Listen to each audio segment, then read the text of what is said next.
تعالیٰ نے انبیاء کرام میں سے بعض کو بہت نمایاں کر کے امت کے سامنے، لوگوں کے سامنے عملی اسوہ بنا کر پیش کیا ہے، جیسے حضرت ابراہیم خلیل علیہ الصلاۃ والسلام۔ حضرت ابراہیم خلیل کا ہر عمل، ہر نقش قدم اور ہر زندگی کا مرحلہ امت کے لیے دین بنا دیا گیا ہے، عبادت قرار دیا گیا ہے، تاکہ اس زندگی کی مشق کریں، اس زندگی کی ریہرسل کریں، اس زندگی کی تمرین کریں، جس کے نتیجے میں انسان مقام خلت پر ابراہیم خلیل علیہ الصلاۃ والسلام کی زندگی کی طرح اپنی زندگی بنا سکتا ہے۔ خالص تقوی کے اندر منحصر زندگی و محصور زندگی، جس کا ایک قدم بھی تقوی سے باہر نہیں ہے۔ اس لیے قرآن کریم نے مفصل حضرت ابراہیم کی سیرت کو اور ان کی زندگی کے مختلف اہم پہلوؤں کو نمایاں کر کے ذکر کیا ہے، اور سب سے بڑھ کر حضرت ابراہیم نے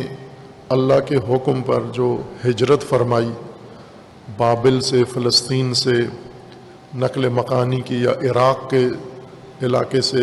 ہجرت کی حکم خدا پر، آباد، زرخیز اور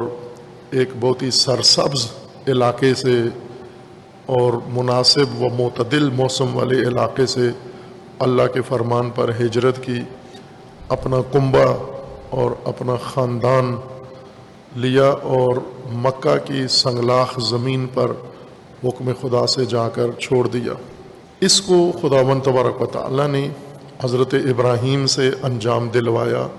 اور حضرت ابراہیم اس مقام پر فائز تھے کہ یہ مرحلہ ہر چند دشوار تھا۔ ایک لحاظ سے دیکھیں تو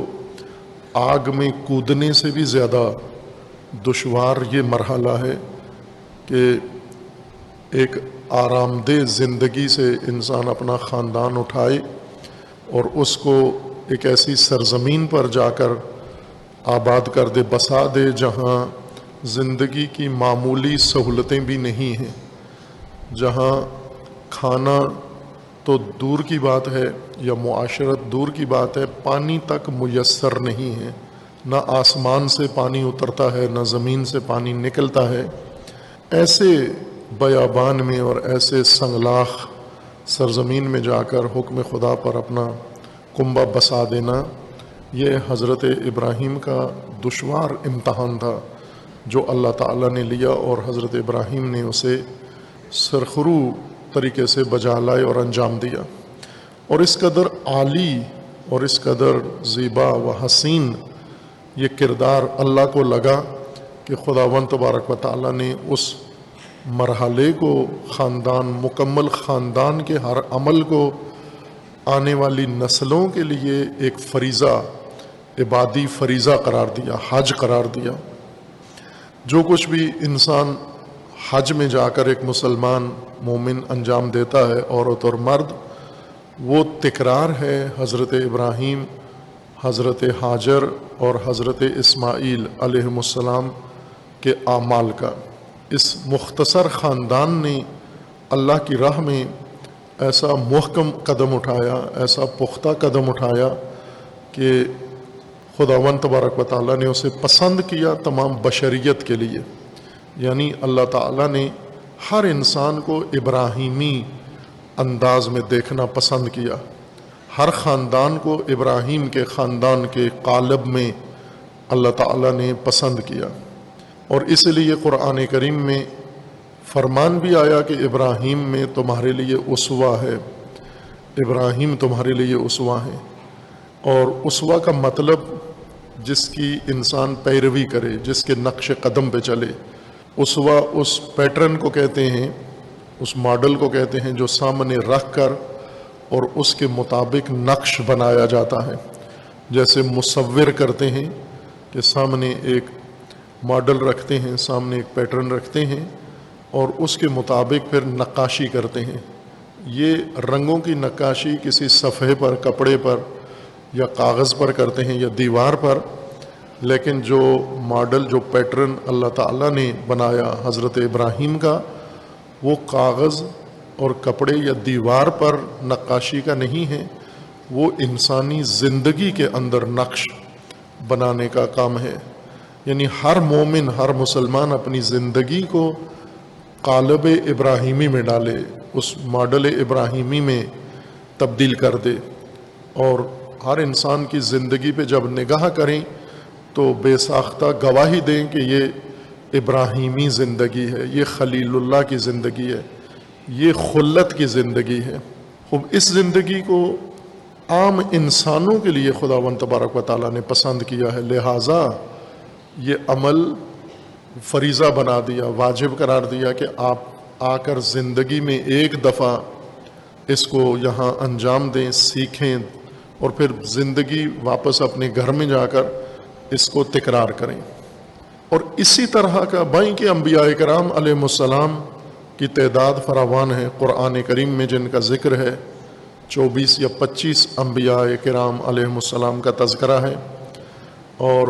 تاریخ میں اور روایات کے اندر 1,24,000 انبیاء کا ذکر ملتا ہے۔ ان 1,24,000 انبیاء میں سب سے اعلیٰ اسوہ و زندگی کا اعلیٰ نمونہ و ماڈل اللہ تعالیٰ کو ابراہیم کا پسند آیا،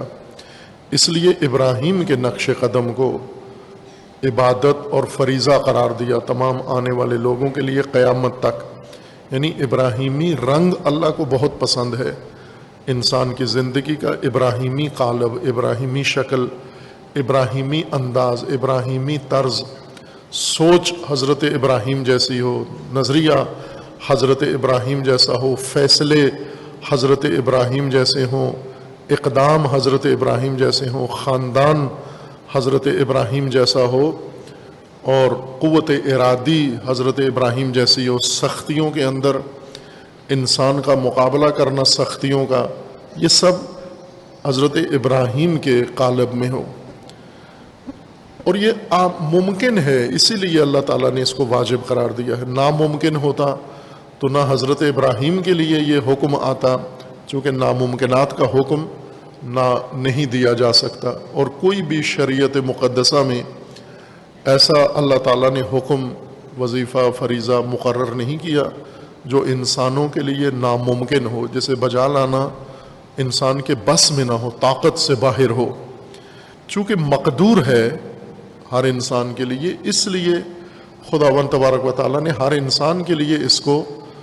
ایک ماڈل کے طور پر، پیٹرن کے طور پر رکھا، اور دعوت دی کہ آپ مکہ آئیں اور اس طرز زندگی کو نزدیک سے دیکھیں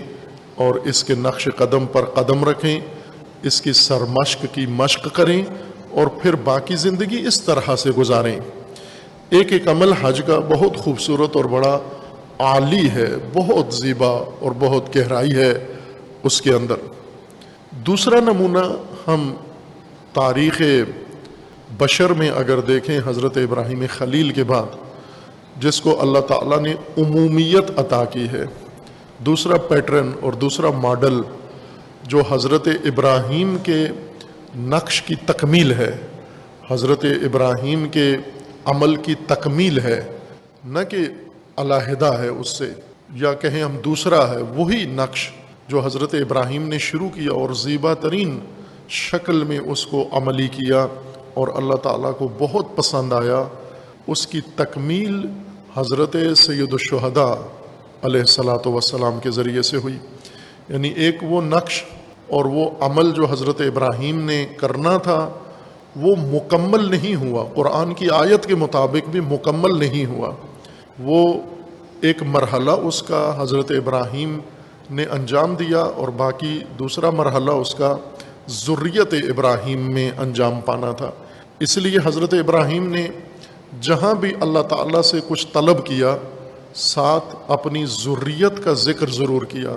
امت مسلمہ اپنی ذریت سے مانگی، امامت اپنی ذریت میں مانگی، اور یہ سلسلہ اپنی ذریت میں مانگا۔ جو بھی اللہ نے ابراہیم کو دیا، حضرت ابراہیم نے اپنی ذریت کے لیے ضرور اس کا مطالبہ کیا، اور اللہ تعالیٰ نے وہ دعائے حضرت ابراہیم قبول فرمائی، اور ذریت ابراہیم میں وہ سب کچھ منتقل کر دیا، اور ساتھ ہی وہ نقش جو حضرت ابراہیم کا، وہ طرز ابراہیمی جو ابراہیم نے شروع کی تھی، اس کی تکمیل بھی ذریت ابراہیم میں اللہ تعالیٰ نے مقرر فرما دی ہے، اور وہ امام حسین علیہ الصلاۃ والسلام کی زندگی ہے۔ تمام معصومین میں، انبیاء کرام اور ائمہ اطہار علیہم السلام میں یہ دو کردار بہت اعلیٰ، بہت نمایاں، بہت برجستہ ہیں۔ باقی حجج اللہ یعنی انبیاء کرام اور ائمہ اطہار علیہم السلام نے اسی کی تبلیغ کی ہے، اسی کو آگے بڑھایا ہے، اسی کی تعلیم دی ہے۔ یعنی ایک دفعہ ایک کردار ابراہیمی وجود میں آیا، اور قرآن کریم میں بھی ہے کہ رسول اکرم صلی اللہ علیہ وآلہ وسلم خاتم النبیین بھی دراصل ابراہیم کے ملت، ابراہیم کے راستے کی تبلیغ کرنے والے ہیں، ابراہیم کے دین کی تبلیغ کرنے والے ہیں، مبلغ دین ابراہیم ہیں رسول اکرم صلی اللہ علیہ وآلہ وسلم۔ اور وہ انبیاء جو اولاد ابراہیم سے آئے اور کثرت سے آئے، بنی اسرائیل کے اندر جتنے انبیاء مبعوث ہوئے وہ ذریت ابراہیم و اولاد ابراہیم میں سے تھے،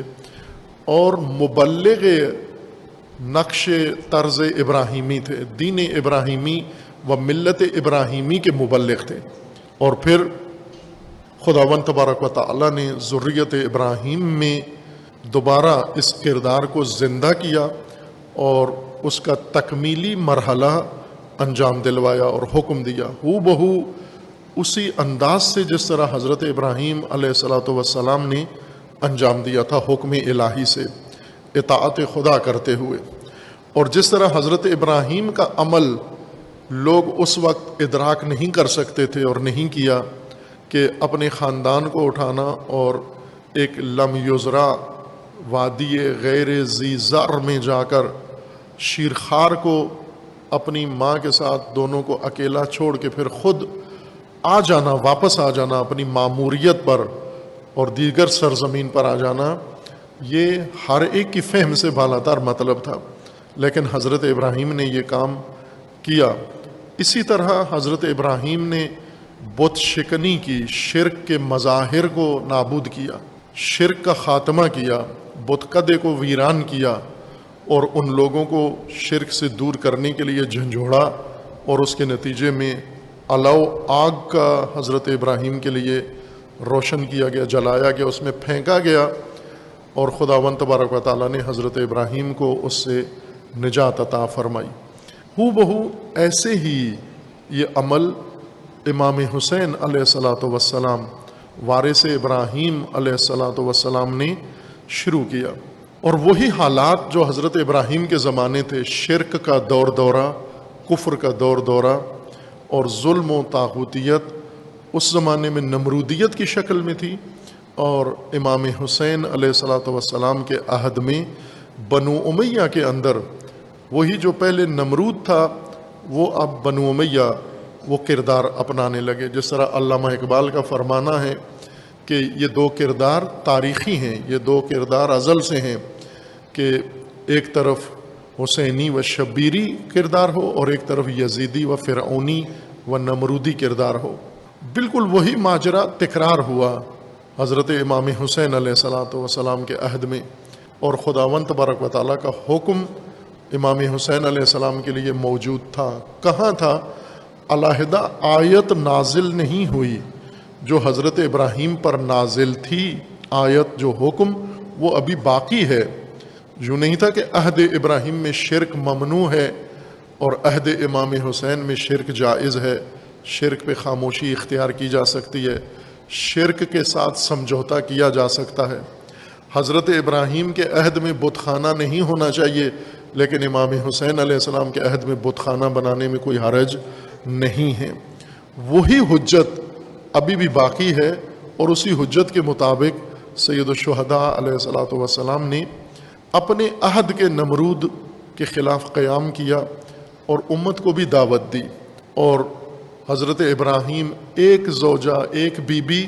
اور ایک شیرخوار لے کر اس مہم کو سر کرنے کے لیے نکلے، اور فقط ایسی وادی میں گئے جہاں غیر ذی زرع تھی، ایسی وادی جس میں پانی نہیں تھا، جس میں کھانا نہیں تھا، جس میں حفاظت کا کوئی انتظام نہیں تھا، اور جس میں سر چھپانے کے لیے چھت نہیں تھی، گھر نہیں تھا۔ ایسی وادی خطرناک اور خوفناک اور سہمگین وادی میں لے کر گئے۔ لیکن تکمیلی مرحلے میں امام حسین علیہ الصلوۃ والسلام نے ایک بی بی کو ساتھ نہیں لیا، بلکہ پورا کنبہ ساتھ لیا، اپنی ازواج کو ساتھ لیا، اپنی ہمشیرگان کو ساتھ لیا، اور اپنی بیٹیوں کو ساتھ لیا،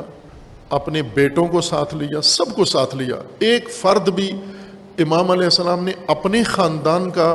چھوڑا نہیں، فروگزاشت نہیں کیا